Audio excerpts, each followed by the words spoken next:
Ladies and gentlemen, welcome back to the channel. On December 6, 1989, a brutal act shattered the quiet stillness of a snowy evening in Montreal. As the camera glides over icy sidewalks and through the solemn silence of École Polytechnique's campus, flickering candlelight vigils and distant sirens hint at the weight of what's to come. A man had entered the engineering school with a rifle, not to rob, not to threaten indiscriminately, but to kill with intention. His targets were not chosen at random, they were women. Specifically, women studying engineering, pursuing careers in a field long dominated by men. In the span of less than 20 minutes, he murdered 14 young women and injured many more. This wasn't just a mass shooting, it was an act of gender-based violence, a hate-fueled attack that exposed deep, unresolved tensions in society. As the police arrived and the nation tried to comprehend the horror, questions began to form not just about how it happened, but why. What could drive someone to such a calculated expression of misogyny? What societal failures allow that kind of hatred to fester and take shape? And how does a country respond to the realization that its own institutions may not have recognized the warnings in time? The massacre at École Polytechnique forced Canada into a painful self-examination. It was a mirror held up to a nation grappling with inequality, with the meaning of feminism, and with the resistance some felt to women stepping into roles of power. The tragedy sent shockwaves through Canadian culture and politics, leading to new gun control laws, intensified conversations about gender violence, and the eventual establishment of December 6th as the National Day of Remembrance and Action on Violence Against Women. Yet, pain remains fresh for many, and the story continues to raise uncomfortable, urgent questions about how far society has come and how far it still has to go. École Polytechnique, established in 1873, is one of Canada's leading engineering schools and a prestigious institution within the Université de Montreal. The late 1980s, it had earned a reputation for academic excellence, attracting students from across the country who were eager to enter the competitive world of engineering. But like many STEM institutions at the time, it reflected a sharp gender imbalance. The vast majority of students and faculty were male, and women who pursued engineering were often treated as outsiders, sometimes facing subtle discrimination or overt skepticism about their place in such a rigorous, traditionally male-dominated field. The broader Canadian landscape in the 1980s was undergoing significant change. Politically, the country was navigating a period of tension between progressive movements and conservative backlash. Economic uncertainty and debates over national identity created a complex backdrop in which cultural values were being re-examined. Amid this, second-wave feminism had begun to take root more visibly across Canada. Feminists were increasingly vocal about issues like workplace inequality, reproductive rights, and representation in government and academia. While these efforts were met with support in some circles, they also stirred resistance, particularly among those who felt threatened by shifting power dynamics. In engineering and other technical disciplines, women were slowly entering spaces that had long excluded them. Though their numbers were still small, their presence was becoming harder to ignore. For some, this signaled progress. For others, it became a focus of resentment.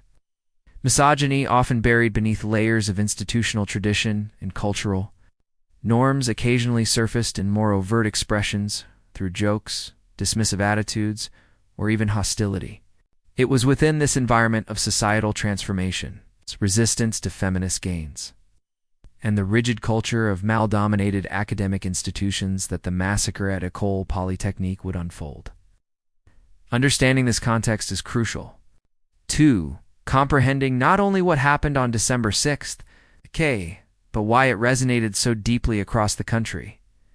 Marc Lépine was born Gamel Rodrigue Leosis Garbi in Montreal in 1964, the son of a Canadian mother and an Algerian father. His early life was marked by instability, neglect, and abuse. His father was reportedly violent, controlling, and deeply misogynistic traits that left lasting impressions on Lépine as a child. After his parents divorced, his mother worked long hours to support the family, leaving Marc often isolated. and struggling with emotional and social difficulties. He changed his name in his teens, perhaps as an attempt to distance himself from his father. But the trauma and anger he carried remained unresolved. Throughout his adolescence and early adulthood, Lepine exhibited signs of deep psychological disturbance. He struggled in school, had difficulty forming relationships, displayed increasing resentment toward women, particularly those he saw as defying traditional gender roles. Rejected from the Canadian Forces and later denied admission to École Polytechnique, he began to fixate on the idea that feminists were to blame for his failures. This wasn't a sudden break, it was the culmination of years of growing rage, isolation, and internalized misogyny that he eventually directed outward in the most violent way possible. His hatred was not hidden in the aftermath, in his suicide. Note discovered after the massacre, Lepine explicitly blamed feminists for ruining his life. He listed names of prominent women he wished he could have killed. His words revealed a chilling clarity of intent.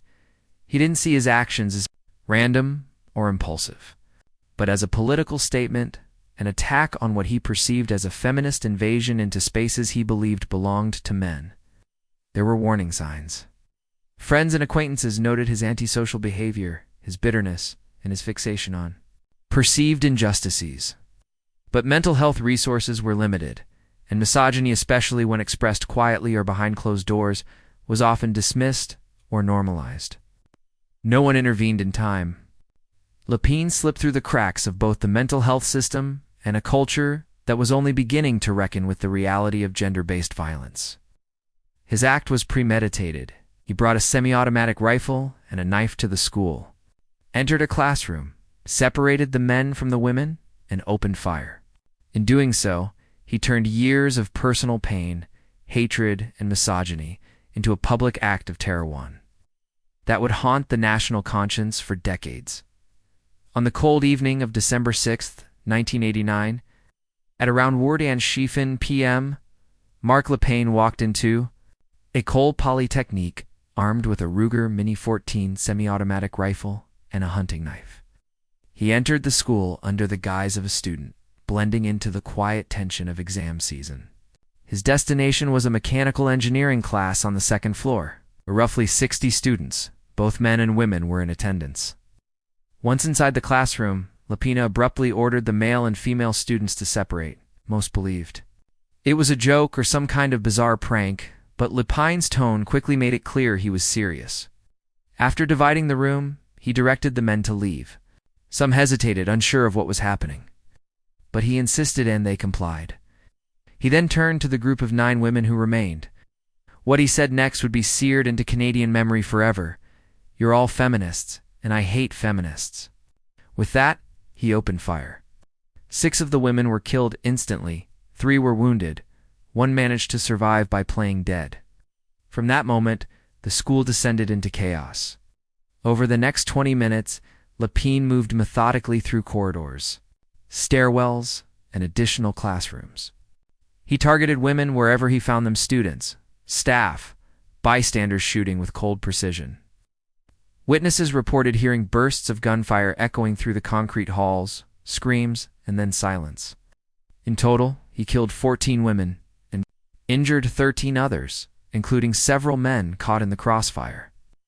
His victims were primarily young female engineering students, ambitious, bright, and just beginning their careers. Some died shielding friends. Others never had time to react. As police closed in, Lepine entered a classroom on the 3rd floor. He wrote a few final words in his suicide note, placed the rifle to his head, and pulled the trigger. "That's the massacre." Was over by 5:30 p.m. Maps and diagrams of the campus layout illustrate just how far he moved within the building, how deliberate his path was. Archival photos from that night showing emergency vehicles lined up outside and panicked students fleeing into the snow capture the confusion and heartbreak. It was the deadliest mass shooting in Canadian history at the time, and the gender-specific nature of the attack made it unlike anything the country had ever seen. The true weight of what happened at École Polytechnique lies not in the name of the shooter, but in the lives of the 14 women who were taken. They were daughters, sisters, students, dreamers each, one with a future full of promise. They came from different backgrounds, but all shared a determination to carve a place for themselves in the world of engineering. Their stories remind us that this was not just a tragedy. It was a theft of potential, brilliance, and hope.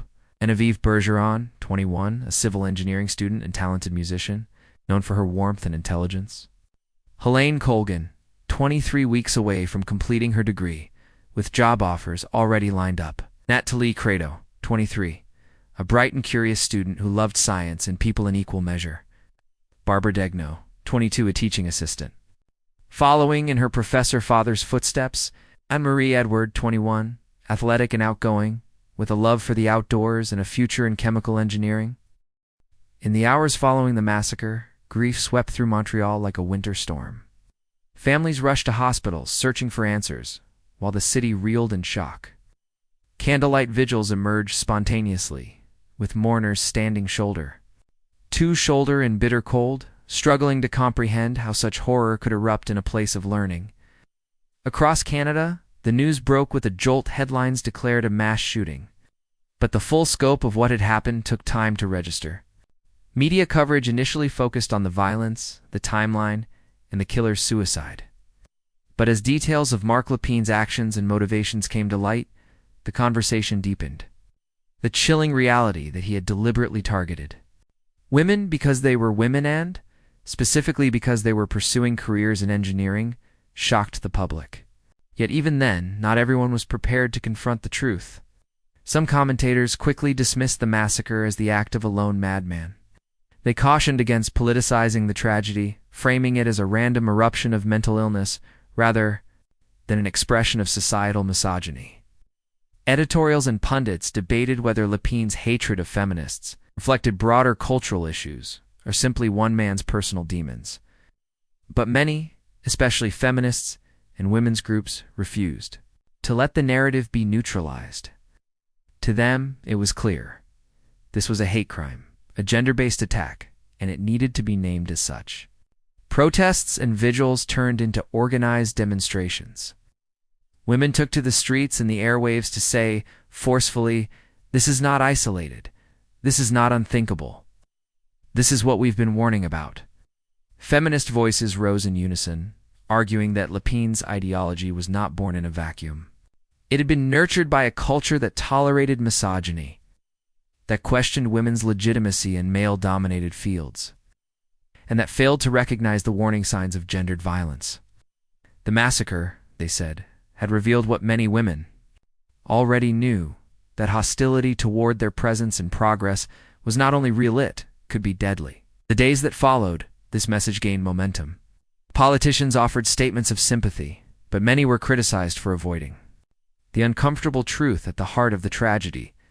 A reckoning had begun, and the country would be forced to face hard questions, not only about guns or mental health, but about the deep, unspoken resentment toward women's advancement that had just been given a violent, unforgettable voice. The École Polytechnique massacre was not just a national tragedy. It became a watershed moment that altered Canada's social and political landscape in lasting ways. In the months and years that followed, Canadians began grappling with the deeper implications of the attack, sparking movements, legislation, and a national reckoning with gender-based violence. One of the most immediate and powerful responses came from a group of men who felt compelled to speak out against the kind of misogyny that had fueled the massacre. In 1991, 2 years after the tragedy, a small group of male allies founded the White Ribbon Campaign. Their message was simple but powerful. Violence against women is not just a women's issue, it's a men's issue too. Wearing white ribbons became a visible symbol of men's commitment to ending gender-based violence. The campaign quickly grew, becoming the largest movement of its kind in the world, and helped reshape public conversations around masculinity, accountability, and allyship. At the political level, the massacre reignited long-standing debates over gun control. The fact that Marc Lepine had legally obtained a semi-automatic rifle raised serious concerns. Public outrage helped push the government towards stricter legislation. After years of advocacy, Parliament passed the Firearms Act in 1995. This law introduced mandatory registration for all firearms, licensing for gun owners, and stricter background checks. It was one of the most comprehensive gun control efforts in Canadian history, though it would later face challenges and rollbacks in subsequent political eras. Beyond policy, the massacre sparked a fundamental shift in national awareness. Conversations about misogyny, once sidelined or dismissed, began to take center stage. The term gender-based violence entered public discourse more forcefully, as did the acknowledgement that such violence is often systemic and deeply rooted in cultural attitudes. Schools, workplaces, and governments started taking more seriously the need for education, prevention, and support systems around domestic abuse, sexual harassment, and inequality. In 1991, Canada took another historic step by officially declaring December 6th as the National Day of Remembrance and Action on Violence Against Women. Each year, Canadians pause to honor the 14 women killed at École Polytechnique and to recommit themselves to ending violence in all its forms. Ceremonies are held nationwide. Bells ring. Candles are lit. The names of the victims are read aloud.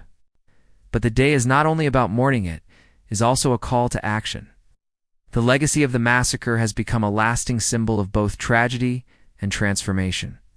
It forced Canada to look in the mirror and ask difficult questions about who we are and what we value.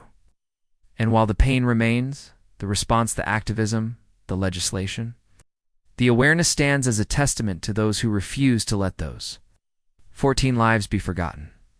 More than 3 decades after the École Polytechnique massacre, its echoes still shape Canada's cultural and social conscience. What happened on December 6, 1989? Did more than expose a horrific act of violence, it exposed a deep cultural wound. In the years since, Canada has made visible strides in how it addresses gender equity, especially in education, activism, and public policy. But the memory of that night continues to serve as both a warning and a catalyst. In the world of education, particularly in STEM fields, the massacre became a pivotal turning point. Universities and engineering faculties across the country began to rethink their environments. Recruitment efforts to encourage women to enter science, technology, engineering, and math accelerated. Mentorship programs and scholarships were established in memory of the 14 women, aiming not just to commemorate their dreams but to help future generations realize theirs. While gender disparity in STEM has not been fully eradicated, the gap has narrowed.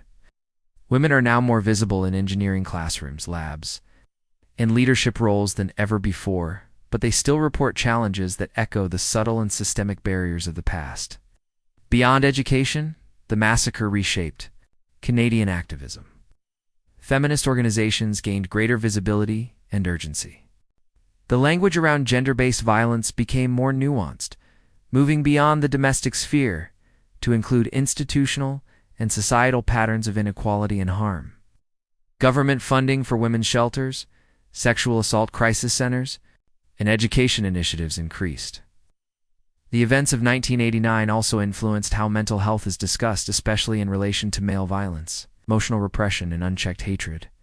But with progress comes the responsibility to ask hard questions. Are we doing enough? Misogyny has not disappeared, has simply evolved. It now often hides behind internet anonymity, in policy debates over bodily autonomy, in workplace disparities, or in cultural narratives that continue to devalue women's voices. The rise of online harassment, incel ideology, and gendered disinformation campaigns shows that the forces Mark Lapina embodied have not vanished. In some places, they've only found new platforms. The legacy of École Polytechnique is a heavy one. It reminds us that violence against women is not isolated or random. It is rooted in belief systems, reinforced by silence and enabled by inaction. Yet it also shows the power of collective memory and response. Every December 6th, when bells ring and names are spoken, Canadians are called not just to remember, but to reflect. What have we done since, and what must we still do? Ultimately, the massacre forced a country to confront the darkest parts of its identity. But it also gave rise to voices, movements, and actions that continue to challenge injustice and push for a future where no one is targeted simply for daring to belong. As the screen fades to black, a final message appears.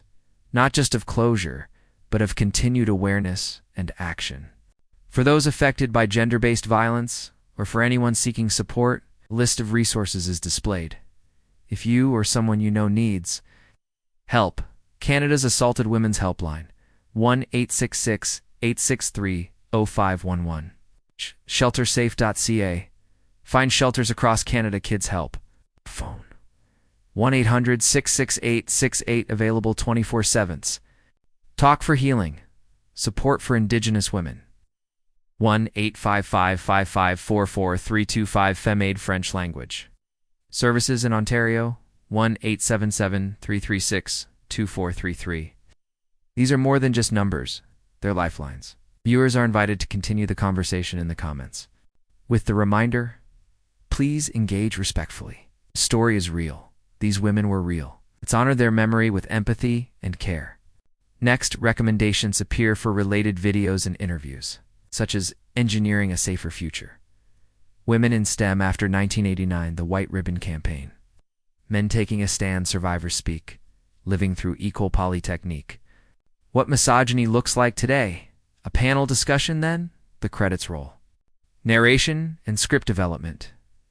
Narrator's name, director, director's name. Research and historical consultation, featuring contributions from historians, feminist scholars, and organizations like Concordia University's Simone de Beauvoir Institute, the Canadian Women's Foundation, and Poly Souvient. With gratitude to the survivors, families, and advocates